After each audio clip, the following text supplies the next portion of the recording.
The focus of this is a little overview of what the service can offer and how we hope it underpins anyone who joins us as a postgraduate. I think Joe mentioned just then in terms of destinations, as you can imagine, we're talking 20 departments, a whole myriad range of where people go. We have that sort of data, but the last thing I would dare to do is try and give you a detailed overview of that. In terms of UCL Careers itself, we're a team of just over 40, divided, if you like, three ways. So careers consultants like myself, an employer liaison team, who also focus a lot on the event side of things, and then the information specialists, of which we have a group. All the careers consultants are employed centrally by University of London. We're part of a bigger organisation called the Careers Group, which also services via contracts to King's, to Royal Holloway, Queen Mary, and about a dozen other smaller London-based institutions. So there's a hell of a lot of sort of shared practice across the patch, which makes us the biggest provider in the country in that sense. The ideal, I guess, and we're looking here at probably 3,000 postgraduate students who joined these two faculties this year.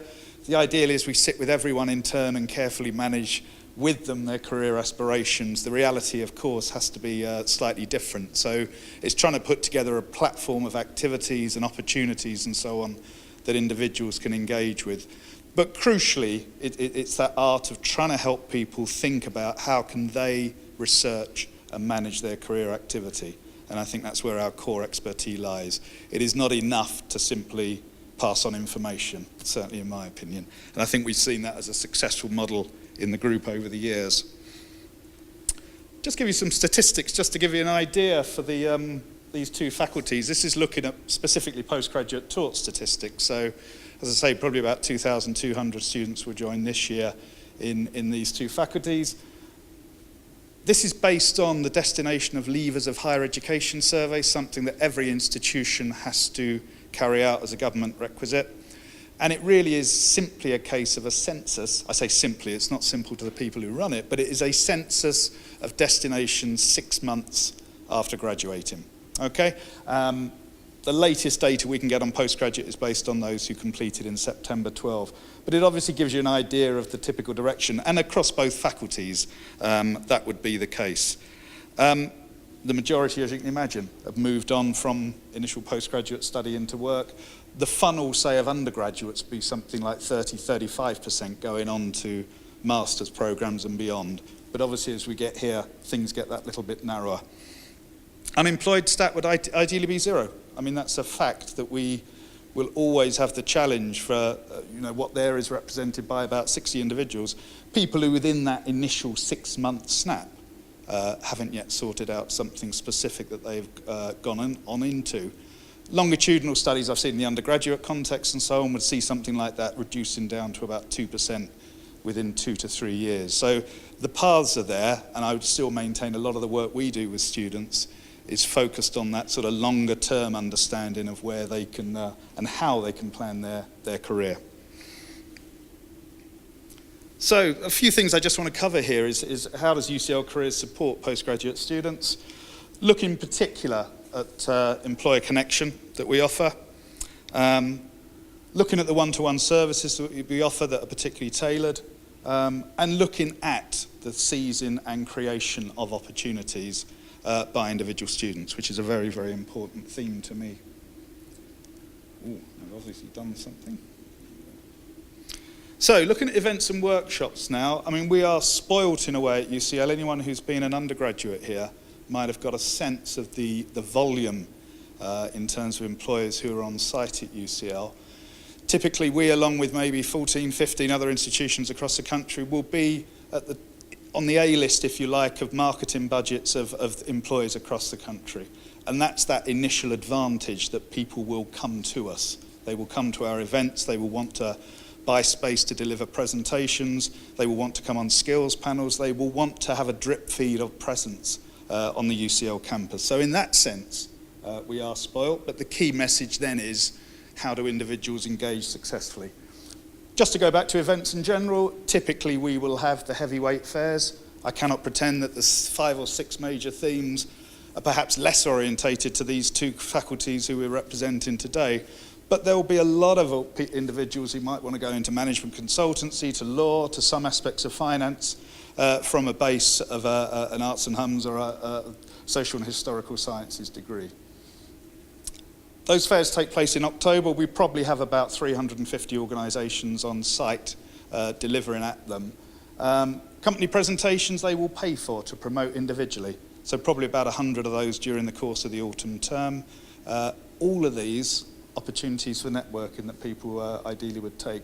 But we like to complement things. It's hugely important to the team at UCL that we are not just about banks, we're not just about finance, law, or engineering, management consultancy.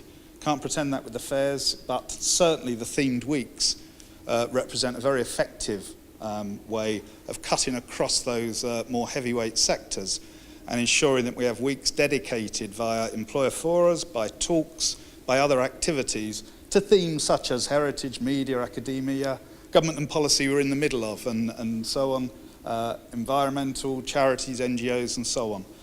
Very, very good base for engagement. In terms of researchers specifically, there'll be particular employer panels that we develop where those organisations are looking at employing researchers, PhD students, current ones that are coming up in the pipeline, education, government and policy. Often quite a techie range on some of them, but we certainly have a mix. And one of the things that's the reality is, you know, for all these, if you like, the larger corporates who will be present at the fairs, who might serve as some of the company presentations, they'll probably end up as 15% in terms of where our students will actually go to as graduates, whether from a postgraduate base or from an undergraduate base. The reality is a good 75+% of students when they go into work, will go into what we call SMEs, small and medium-sized enterprises of a few hundred strong, specialist agencies of all manner and so on. And that is always one of our biggest challenges, that it's easy to welcome through the doors the big organisations who have the budget and have the strategy to market themselves effectively.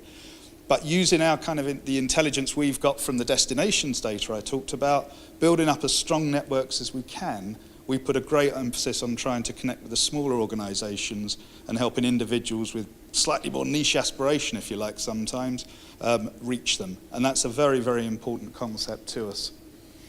So from that point of view, for instance, the database I refer to there probably hosts about 2,000 records based on the last couple of years of destinations data, and is a great source of, raising people's awareness as individuals of where else they can look. In terms of our one-to-one services, the sort of thing you would typically see across a careers service, short guidance, applications of advice, practice interviews. Within those, we probably run about 100 to 120 appointments a week. Across the piece. So there'll be specialist appointments for PhD students. Postgraduate taught students would fit in also with the undergraduate program. But short guidance and applications advice, they are 15-minute appointments where you can simply come with a blank slate and want to discuss with someone like myself or a colleague. Applications advice, what it says on the tin, so hard copy that you've generated, a draft application against a specific job opportunity, or it might be a further study opportunity, a PhD submission or whatever, which we can assist with. We probably run, probably 300 or 400 practice interviews every year. And I've almost never, I think, in my 5 years at UCL, known any individual walking out the door without thinking they've actually made the mistakes in a safe place and learned how they can approach a specific interview. And again, you've got an interview coming up, then we will tailor specific questions and work on that particular challenge you have coming up. All of that, it's about individual development. As I say, it's not just about passing on information. Development of self-awareness through the short guidance, through understanding as an individual, yes, I come from this academic base, but what on a wider level are the values that really matter to me? And thinking about those, and then realising, well, within context of that, can be such a range of different types of actual functional roles that an individual can go into. So that self-awareness, I think, is the absolute cornerstone for developing effective career strategy. What can then come from that, through the events, through other conversations, is the market knowledge. understanding, okay, well, I understand where I come from as an individual, what matters to me most. How do I now turn that into an effective securing of opportunities? Which in turn is that personal strategy. How do I put things together? How am I going to, over the course of the year, that I might be, say, doing a postgraduate talk, a master's program, how do I plan for that? And that can be simple things like market awareness, that a lot of the larger companies will be, they'll have their deadlines within the first month or two of you arriving on a master's program, and engaging very, very quickly with us to actually think about some of the more abstract issues, but then getting real about when application windows open. Specifically looking at, as I said earlier, with PhD students, we have a program of one-to-ones. We have skills workshops that are run for them via Embraced by the Doctorate School, who are going to be doing a talk a little bit later. Postgraduate taught students, in a way, master students, are harder for us to reach. You know, I could take a typical department, say of 400 or 500 students, and there'll be large undergraduate programs on one side who you can tend to target and reach as a collective group year by year. The equivalent couple of hundred students on the master's side might often be in 10, 12, 13 different programs, individual course directors, timetables, so that ability to, I was going to use the term lasso, but that sounds a little bit aggressive for careers guidance. What I'm trying to say is to reach these sort of groups of students can be more of a challenge. And so what we do is we run a central program of quick fix talks, as we call them, focused on different areas, as you see, both the employment market or those who want to go into further study. And so we'll get probably 1,000 students during the course of the year accessing these talks and using them as a platform to go forward with. It's an interesting one. There will be students here, you know, who will go into from undergraduate study to postgraduate because they don't know what else to do, or they just have a love of subject, and that's fine. There are different motivations and directions. I know the majority of people will not have it all planned out. But the opportunity with these sort of talks and the other services we offer is a great platform to start to think through at the beginning of that new year, almost a last chance saloon for some people sometimes with regard to employment. How am I going to develop that strategy and go forward effectively? Just out of interest, the PhD applications one for those who are considering further after a postgraduate taught study is based on a survey I did of about 40 UCL departments. So although in principle there is a way you apply to go forward to a PhD, the reality is engaging with the individual department, sometimes with the individuals within the department, will give you the best steer as to how you approach and apply. So it's that sort of intelligence which can be of great use. We can access a lot of opportunities through, as I say, we're part of the umbrella of the University of London organisation called the Careers Group. The Job Online database probably at any one time hosts about 2,500 opportunities. And that will range. That will be from casual work that you might need in you know, just to keep things going, through to final schemes, permanent jobs that are available from the following year after graduation. So a great range of things that can be there. I think the latest addition was actually we have a farmer's market here, and you can walk around as a strawberry for £7 an hour, doing good marketing promotional work. So that's the kind of the casual end of it. But there'll be a whole host, I promise, of serious graduate schemes that are available as well. So there's sources like that. We have a thing called Talent Bank as well, which focuses on those SMEs I talked about earlier, the smaller organisations, often based on UCL alumni who've founded their own startups or gone into smaller businesses directly, where they are looking for UCL talent in particular. And we will work with individual departments, creating a kind of a matching service where students can upload their profile, giving an indication of the sort of roles they're after, and then we can match them to some of the opportunities that come around. Internships are up there, and I wonder if that's particularly what I wanted to put up. There will be a host of internship opportunities available. Other resources, whether you've got a global perspective, there's different systems we can hook into there. So in a way, it's very glib of me to say this can be the easier bit, that final search and so on, as to the direction one is going to go. I'd always take anyone I talk to back to that initial bit. Why do I want to go there? Why am I looking at, what is it from within me that particularly motivates me in a certain direction? And this opportunity side, it's one thing to react to ads, you know, to see adverts and respond to opportunities or research them. But this whole notion of creating opportunities is an absolutely invaluable one.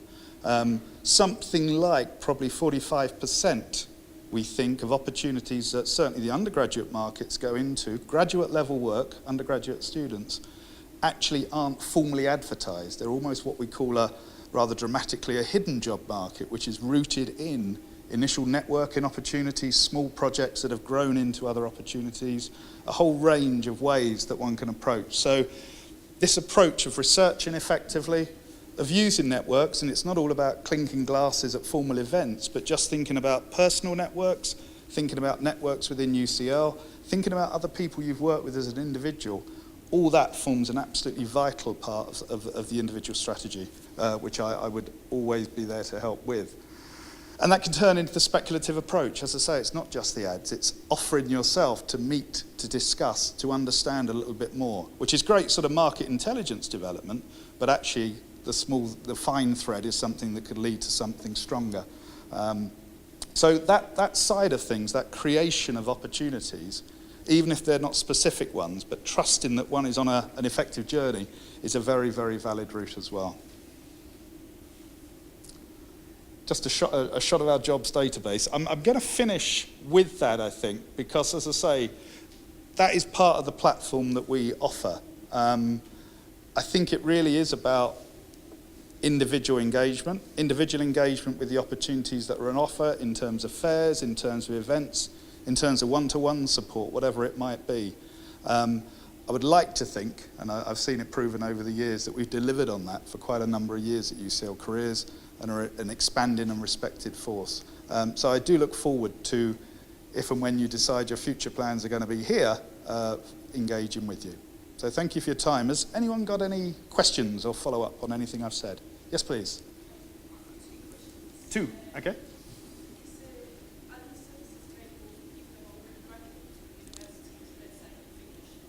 At UCL?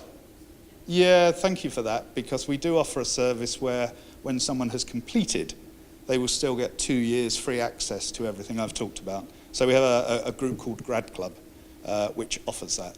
And I should have thought of that, so thank you for that one. Yes, please.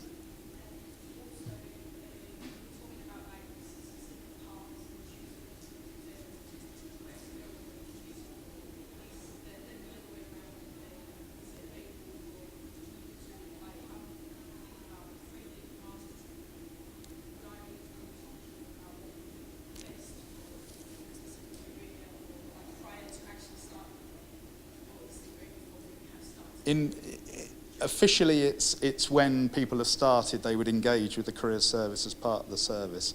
I look after, as I said, that kind of quick fix program of talks. I'm also trying to send out a bit more in terms of what we call pre-entry communication, so connecting with people once they've indicated their preference. So we don't formally offer that at UCL Careers. Part of the wider University of London group that we work for has a function called C2, and that can work with you as an individual. I can talk to you more about that if you like afterwards. So that's one way of exploring it. I think thank you for both those questions. I think it taps into this balance of having a real clear academic love and path that one wants to engage on, thinking about that very strictly strategically in relation to the job at the end. You know, how much is their direct currency, or is it actually something in the middle, and therefore how best to choose a program that you might want to study in context of, well, how much do I worry that I've got a specific plan to which I'm aiming? And I think none of those is right or wrong as a way of approaching it. But I think sometimes the sort of conversation you could have with our C2 colleagues, or we could briefly touch on afterwards if you want to, be happy to do so. Okay, thank you. Yes, please, yeah. Yes.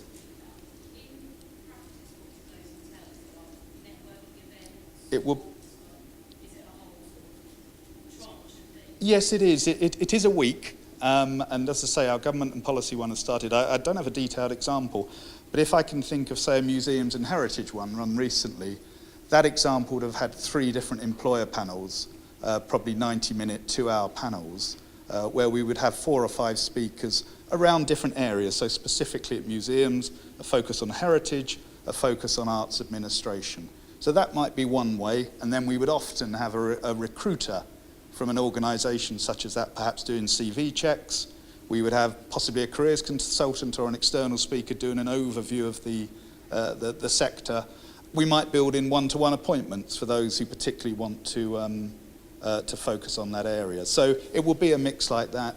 For other ones, such as the media event, the environmental event, we will end up with a hall like this and sometimes 15 organisations and 200 students as part of the week, along with variations on the sort of things I've just described. But they're real weeks in terms of specific activity and popular. You know, a lot of the talks will be sign up within our service for about 70 or 80 students each time. So, thank you for the question. Anyone else, please?